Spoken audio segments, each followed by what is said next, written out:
அவன் இடத்த நம்பி ஆரம்பிக்கல, அவனை நம்பி ஆரம்பிச்சிருக்கான். அவன் எங்க கடை வச்சாலும் கூட்டம் அவனை தேடி வரும். புடி எப்படி இருக்கு? சூப்பரா இருக்கு, செமையா இருக்கு. இப்ப புரியுதா ஏன் இவ்வளவு கூட்டம் வருதுன்னு?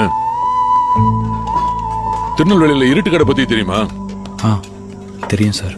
ஒரு காலத்துல கோயில் எதிர்த்தாப்புல கரண்டே இல்லாம இருட்டுல ஆரம்பிச்சது, அதனாலதான் பேர் இருட்டு கடை.